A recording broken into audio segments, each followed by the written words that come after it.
Academy. My self Afreen जहां। आज मैं आप लोगों को सेल ऑर्गेनल्स में प्लास्टिड के बारे में पढ़ाऊंगी। इसके पहले वाला जो वीडियो था वो माइटोकॉन्ड्रिया का, और वो आप लोग जाकर देख सकते हो। सो आज का लेक्चर जो है वो प्लास्टिड पे है। प्लास्टिड क्या होता है? ये आपका सेल ऑर्गेनल्स होता है। जैसे मैंने इसके पिछले वाले वीडियो में एक सेल ऑर्गेनल्स के बारे में पढ़ाया था, माइटोकॉन्ड्रिया। आज का जो है वो प्लास्टिड है। ये क्या होता है? प्लास्टिड सेल ऑर्गेनल्स होता है। ये डबल मेम्ब्रेन का होता है। ये सेल ऑर्गेनल डबल मेम्ब्रेन का होता है, और ये प्लास्टिड आपके प्लांट में ही सिर्फ पाया जाता है। ठीक है, और कहां पाया जाता है? इग्लिनोइड्स में भी पाया जाता है। यहां पे लिख देती हूं, प्लांट में पाया जाता है और इग्लिनोइड्स में पाया जाता है। ठीक है, प्लास्टिड। इग्लिनोइड्स क्या होते हैं? तो प्लांट का आपके ऑटोट्रॉप होते हैं। इग्लिनोइड्स जो होता है वो आपके ऑटोट्रॉप और हेट्रोट्रॉप दोनों होते हैं इग्लिनोइड्स। तो आपका प्लास्टिड जो है वो डबल मेम्ब्रेन का और प्लांट में पाया जाता है, इग्लिनोइड्स में पाया जाता है। ठीक है, जैसे आपका से मान लो ये आपका प्लांट है, ठीक, और ये आपका हो गया लीव्स ना ग्रीन बना देते हैं। तो ये आपका ग्रीन लीव्स जो है, ठीक है, जैसे हमने आपको बताया, आपको पता है इस सेल के बाद फिर सेल, टिश्यू, ऑर्गन सिस्टम ऐसे होता है। ठीक है, तो आपका जो सेल हो गया, इसका मतलब ये जो प्लांट जो है, ठीक है, इस प्लांट का जो ऑर्गन है वो क्या है? आपका लीव्स है। ठीक है, तो जाहिर सी बात है ऑर्गन आपका सेल का बना होता है। इसमें कौन सा सेल होता है? मेसोफिल सेल पाया जाता है।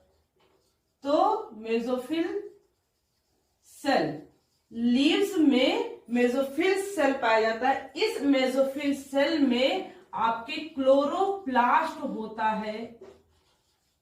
आज का टॉपिक यही है, हमें क्लोरोप्लास्ट के बारे में ही पढ़ना है, जिसको प्लास्टिड भी कहा जाता है।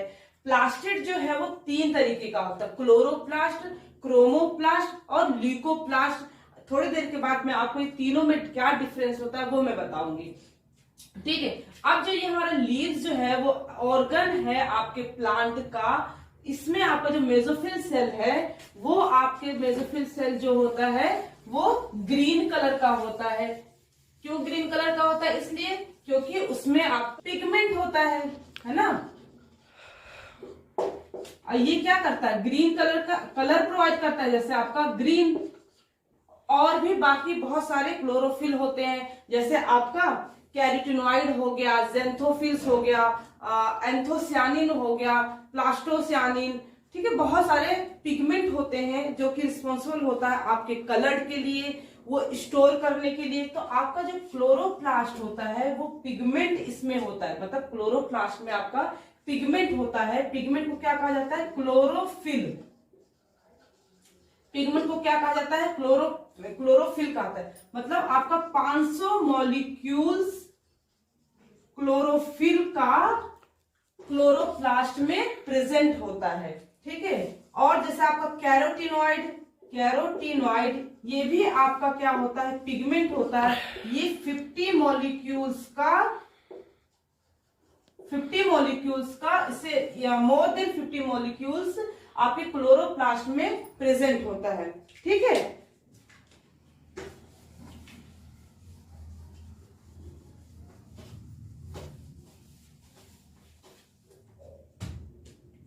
जैसे मैंने कहा कि इस लीव्स में मेसोफिल सेल होता है। ठीक है, वो मेसोफिल सेल जो ग्रीनिश कलर का होता है, जैसे ये आपका मेसोफिल सेल हो गया, है ना। तो जाहिर सी बात है सेल वॉल तो होगा ही, सेल वॉल हो गया।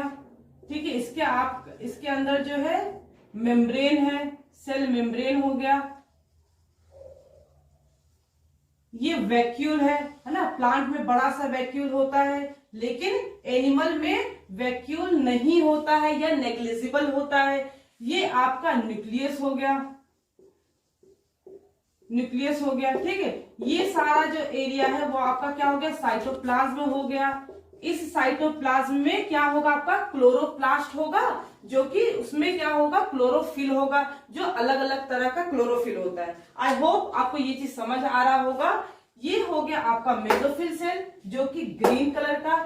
ऐसा नहीं है कि प्लांट में सिर्फ ग्रीन कलर का ही होता है या कलर्ड वाली चीजें होता है, नॉन ग्रीन वाले ऑर्गन भी होते हैं, नॉन ग्रीन वाले सेल भी होता है, जैसे आपके रूट के केस में देख सकते हो, ठीक है।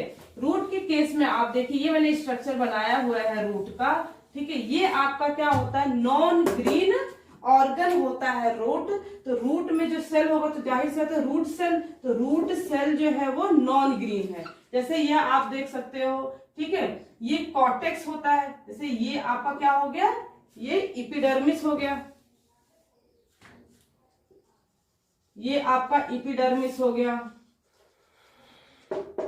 फिर आपका कॉर्टेक्स है, पेरिसाइकल है, एंडोडर्मिस। ये आप देखो, ये वाला जो रीजन है वो कॉर्टेक्स है, ये वाला रीजन जो है वो आपका क्या है, पेरिसाइकल है, और अंदर वाला एंडोडर्मिस है, ठीक है। एंडोडर्मिस के अंदर आपका जाइलम और फ्लोएम होता है। जाइलम और फ्लोएम जो होता है वो वस्कुलर टिश्यूज को कहा जाता है, ठीक है। और जो कॉर्टेक्स और पेरिसाइकल और एंडोडर्मिस है, ये तीनों आपके ग्राउंड टिश्यू होते हैं, ठीक है। तो वस्कुलर टिश्यू और ग्राउंड टिश्यू, जो ये रूट सेल है वो आपका नॉन ग्रीन सेल होता है, और मेसोफिल सेल होता है जो कि आपके लीव्स में है वो आपका ग्रीनिश होता है। आपको आई होप ये चीज आपको समझ आ रहा होगा। तो अब हम लोग क्लासिफिकेशन पढ़ेंगे कि प्लास्टिड्स के कितने टाइप्स है, और ये एक दूसरे से इंटरचेंज भी हो जाएंगे, ठीक है। सो क्लोरोप्लास्ट, क्रोमोप्लास्ट, ल्यूकोप्लास्ट। जो क्लोरोप्लास्ट है इसमें जाहिर सी बात है पिगमेंट स्टोर होगा, ठीक है। कौन सा पिगमेंट, क्लोरोफिल, उसको ग्रीन कलर से लिख देते हैं, ठीक है। और दूसरा कहा क्या है कि क्लोरोप्लास्ट में और क्या चीज है, बहुत सारे पिगमेंट होते हैं, ठीक। अब दूसरी बात करते हैं कि क्रोमोप्लास्ट। क्रोमोप्लास्ट जो होता है फैट सोल्यूबल पिगमेंट को ये स्टोर करता है। ये सारे क्या, ये स्टोर करते हैं।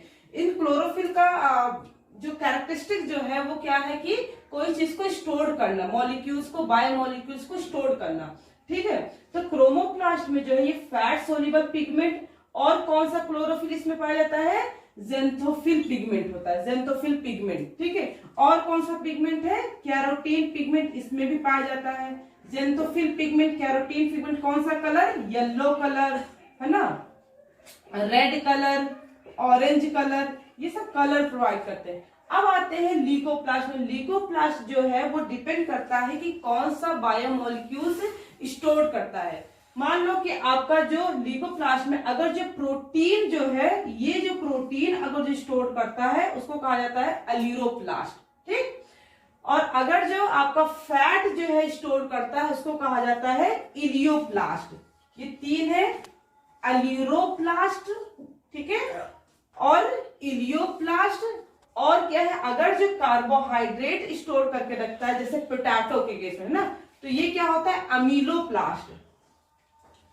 ये तीनों जो है डिपेंड करता है क्या चीज स्टोर करके रखता है, अलीरोप्लास्ट, इलियोप्लास्ट, अमाइलोप्लास्ट।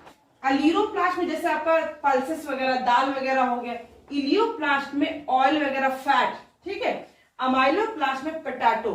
ये चीज हो गया आपके ल्यूकोप्लास्ट के टाइप्स। और क्रोमोप्लास्ट जो है, जाहिर सी बात है, क्रोमो मतलब कलर होता है, तो इसका मतलब इसमें जो भी पिगमेंट होगा वो कलर प्रोवाइड करेगा, ठीक। तो ये कलर हो गया। और कौन सा पिगमेंट स्टोर करता है, फैट सोल्यूबल पिगमेंट, ठीक है। जैसे वैक्यूल जो है वो क्या करता है, वाटर को स्टोर करके रखता है, ठीक है।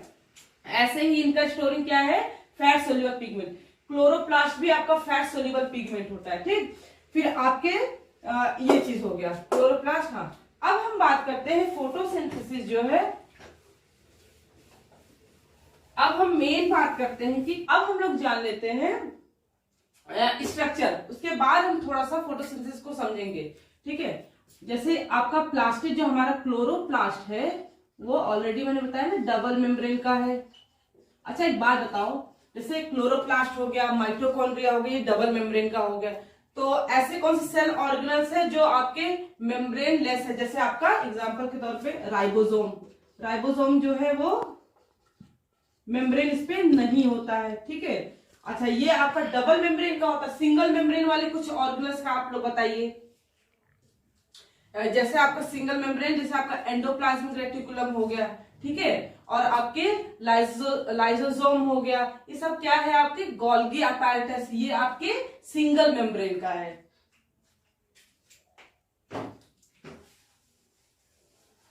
अब क्लोरोप्लास्ट का स्ट्रक्चर। क्लोरोप्लास्ट जो है डबल मेम्ब्रेन का है, तो आप डबल मेम्ब्रेन बनाओ, ठीक है। ग्रीन कलर का बना रही हूं आज ठीक है, ये हमारा हो गया, ठीक है, क्लोरोप्लास्ट का आउटर मेम्ब्रेन। इसको क्या कहा जाता है? Outer membrane. अंदर वाला लेयर जो है वो क्या है? इनर मेम्ब्रेन है ना। Inner membrane, inner membrane, outer membrane और इनर मेम्ब्रेन। आउटर मेम्ब्रेन पे जैसे मैंने आपको माइटोकॉन्ड्रिया में बताया था टॉम और टिम, ठीक है, ऐसे ही यहां पर आपका टॉक लगा होता है, मतलब ट्रांसलोकेज आउटर, है ना, मेम्ब्रेन। ये क्लोरोप्लास्ट है, तो यहां पर सी, यहां पर TIC, ये क्या है आपका? ट्रांसलोकेज इंटर मेम्ब्रेन क्लोरोप्लास्ट, ठीक है। अब जो ये अंदर वाला है इसको कहा जाता है स्ट्रोमा, ठीक। और यहां पर क्या है? सर्कुलर DNA है ही, इसका खुद का DNA है। जैसे माइटोकॉन्ड्रिया का ओन जेनेटिक मटेरियल, ऐसे ही क्लोरोप्लास्ट का है। यहाँ पे जो है एक ऐसे stacking like structure, coil like structure होता है, उसको कहा जाता है थाइलाकॉइड, ठीक है। इसको क्या कहा जाता है? थाइलाकॉइड। थाइलाकॉइड, जिसको ग्रैनम भी कहा जाता है। यहाँ पे देखो, जैसे एक थैलाकॉइड है, फिर इसके नीचे दूसरा थैलाकॉइड, फिर इसके नीचे तीसरा थैलाकॉइड, ठीक है। तो बहुत सारे जैसे थैलाकॉइड है, बहुत सारे को क्या कहा जाता है? ग्राना। यहाँ पे बनाते हैं, तो बहुत सारे को क्या कहा जाता है? ग्राना। और एक को क्या कहा जाता है? ग्रैनम, ठीक है। जो एक होता है उसको ग्रैनम, यानी कि थैलाकॉइड। इतना आप लोगों को समझ आ रहा है ना? सर्कुलर DNA हो गया, स्ट्रोमा हो गया। अच्छा, और भी इसी से अटैच और भी बहुत सारे थैलाकॉइड होते हैं, ठीक है। जैसे आपका दूसरा ले लो, ठीक है, एक और ले लो, तीसरा ले लो, तो ये इससे अटैच है, फिर ये इससे अटैच है, ये आपस में अटैच रहते हैं। जो एक दूसरे को जो अटैच है इसको कहा जाता है स्ट्रोमा, स्ट्रोमा लेमिलाई, है ना, स्ट्रोमा लेमिलाई, ठीक। इसलिए क्योंकि ये थैलाकॉइड जो है स्ट्रोमा की तरफ फेस किया हुआ है ना, स्ट्रोमा लेमिलाई। अच्छा, जो ये आपका थैलाकॉइड है, दूसरा थैलाकॉइड, तीसरा थैलाकॉइड, आपस में ये लोग भी अटैच हैं। वो किससे अटैच है? ग्रैनल लेमिलाई, उसको क्या कहा जाता है? ग्रैनल, ठीक है।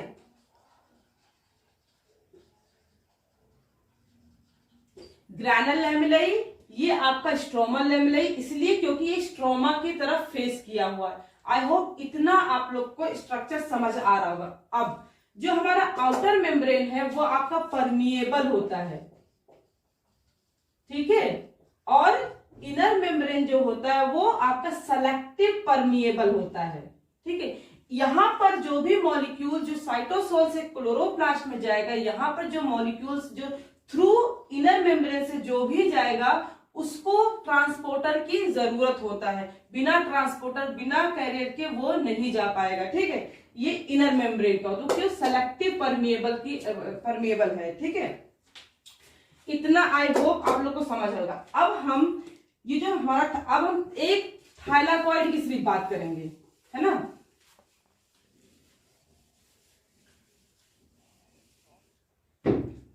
जैसे ये आपका बाहर का लेयर हो गया, ठीक, ये आउटर लेयर हो गया, ये इनर लेयर हो गया। यहां पर हमारा थाइलाकॉइड है, ठीक है। तो हमारा ये आउटर हो गया, ये इनर हो गया, ये हमारा थाइलाकॉइड हो गया, ये डबल मेम्ब्रेन का थाइलाकॉइड है और अंदर ये ल्यूमेन है। इस मेम्ब्रेन पे आपका क्लोरोफिल होता है, ठीक। इस क्लोरोफिल मेम्ब्रेन पे आपका क्लोरोफिल प्रेजेंट है, ठीक है। ये क्लोरोफिल क्या करता है, फोटोसिंथेसिस का मैं केस बता रही हूं अभी, वो भी थोड़ा सा ही अभी बताऊंगी, इसका बहुत ज्यादा डिटेलिंग नेक्स्ट वीडियो में बताऊंगी। तो लोकेशन समझ लीजिए कि आपका जो फोटोसिंथेसिस है वो थाइलाकॉइड के मेम्ब्रेन पर होता है, ठीक है, क्योंकि यहाँ पर क्लोरोफिल प्रेजेंट होता है। क्लोरोफिल का मेन फंक्शन क्या, वो फोटोसिंथेसिस करवाता नहीं है, बल्कि वो सिर्फ और सिर्फ रिएक्शन को क्या करता है, एक्साइटेड करता है। मतलब ये हुआ कि क्लोरोफिल सिर्फ और सिर्फ जो भी सन है, ठीक है, ये सन, ठीक है, यहां से रेज आ रहा है, एनर्जी आ रहा है, ठीक। तो ये क्या लाइट एनर्जी है, लाइट एनर्जी। ये लाइट एनर्जी जो है जब इसको एब्जॉर्ब करता है, लेकिन कौन सा लाइट है, ब्लू लाइट, ये याद रखिएगा। फोटोसिंथेसिस जो है वो ब्लू लाइट पे होता है, ठीक है, रेड लाइट पे नहीं होता और किसी कलर पे नहीं होता है, ब्लू लाइट पे होता है। क्योंकि ब्लू लाइट जब पड़ता है तो बहुत ज्यादा क्लोरोफिल क्या होता है, हाइपर, है ना, हायर एक्साइटेड होता है, बहुत ज्यादा हायर एक्साइटेड। मतलब रेज जो है वो मेम्ब्रेन पे पड़ेगा, मेम्ब्रेन और ये जो मेम्ब्रेन इस पे आ रहा है, एब्जॉर्ब कौन करेगा, क्लोरोफिल, जो कि आपका पिगमेंट है। ये क्या करेगा, रिएक्शन को क्या करेगा, एक्साइटेड करेगा। कौन सा क्लोरोफिल स्पेशली इन्वॉल्व होता है, क्लोरोफिल ए जो है वो क्या करेगा कि क्लोरोफिल को एक्साइटेड करेगा, हायर एक्साइटेड के मोड में ले आएगा, ठीक है। और इलेक्ट्रॉन का ट्रांसपोर्ट होगा फ्रॉम मॉलिक्यूल टू मॉलिक्यूल। उसके बाद आपका एटीपी बनेगा, एटीपी बनेगा, ठीक है। एटीपी जो बनेगा वो देखो फोटोसिंथेसिस जो है मैं आपको पढ़ाऊंगी, दो होता है ना, लाइट रिएक्शन और डार्क रिएक्शन। लाइट रिएक्शन को क्या कहा जाता है, हिल रिएक्शन भी कहा जाता है। डार्क रिएक्शन को क्या कहा जाता है, बताओ, डार्क रिएक्शन को क्या कहा जाता है, ब्लैक मैन रिएक्शन कहा जाता है, ठीक है। ये दो टाइप्स जो है, ये दोनों रिएक्शन मिलकर आपका फोटोसिंथेसिस को कंप्लीट करवाते हैं। तो लाइट रिएक्शन में जो होता है वो एटीपी बनता है। उसके बाद डार्क रिएक्शन और लाइट रिएक्शन में क्या होता है, हाइड्रोलिसिस ऑफ वाटर, H2O का हाइड्रोलिसिस भी होता है। तो उसके बाद फिर जो हमारा एटीपी बना है, एटीपी बनने के बाद और H2O प्लस आपका कार्बन डाइऑक्साइड आएगा, मतलब फिक्सेशन ऑफ कार्बन डाइऑक्साइड, वो आपका डार्क रिएक्शन में ग्लूकोज बना देगा। इस चीज को ऐसे समझो आप। तो फोटोसिंथेसिस कौन सी लाइट पे होता है, ब्लू लाइट पे होता है, इसलिए क्योंकि क्लोरोफिल जो है वो हायर एक्साइटेड स्टेट में आ जाता है। तो आपका क्या हो गया, एटीपी हो गया, है ना, फिर आपका H2O हो गया, ठीक है, फिर आपका कार्बन डाइऑक्साइड हो गया, और एटीपी तो भैया एनर्जी तो मिली गया सन से। उसके बाद फिर आपका ग्लूकोज बनेगा, रिलीज हो गया, किसके लिए, हम लोगों के लिए ऑक्सीजन रिलीज हो गया, हम लोगों ने ऑक्सीजन ले लिया और बाकी ये आपका ग्लूकोज बना दिया, ठीक है। अच्छा, इसमें एटीपी, इस फोटोसिंथेसिस में एटीपी की जरूरत पड़ा, इसलिए एंडरगोनिक रिएक्शन होता है। एंडरगोनिक रिएक्शन क्यों, क्योंकि इसको एनर्जी की जरूरत पड़ा है। तो जब एनर्जी जो रिलीज करता है वो एक्सरगोनिक होता है, और जो इसको चाहिए एनर्जी वो एंडरगोनिक है, ठीक है। ये चीज हुआ। और लाइट फोटोसिंथेसिस की डिटेलिंग हम आगे वीडियो में पढ़ेंगे, जिसमें लाइट रिएक्शन, डार्क रिएक्शन, उसकी अच्छे से डिटेलिंग करेंगे। आज का जो टॉपिक था वो हमारा था क्लोरोप्लास्ट, ठीक है। क्लोरोप्लास्ट में हमने क्या क्या पढ़ा, तो क्लोरोप्लास्ट का स्ट्रक्चर पढ़ा है और फोटोसिंथेसिस की लोकेशन पढ़ा कि कौन सा कहाँ पे मैकेनिज्म होता है, और क्लोरोप्लास्ट क्या होता है, सेल्फ रेप्लिकेटिंग, सेमी ऑटोनोमस होता है। ये भी अराइज होता है आपके एरोबिक बैक्टीरिया में, जैसे आपके माइटोकॉन्ड्रिया के केस में हमने आपको पिछले वाली वीडियो में पढ़ाया था। और इसके टाइप से हमने देख लिया अकॉर्डिंग टू इसको क्या क्या चीज स्टोर करता है। और ये ऐसा नहीं है कि क्लोरोप्लास्ट ये इंटरचेंज एक दूसरे से चेंज करके अकॉर्डिंग टू जैसा फंक्शन होगा वैसे फंक्शन करेंगे। ठीक है, आई होप आप लोग को इतना समझ आया होगा। ठीक है।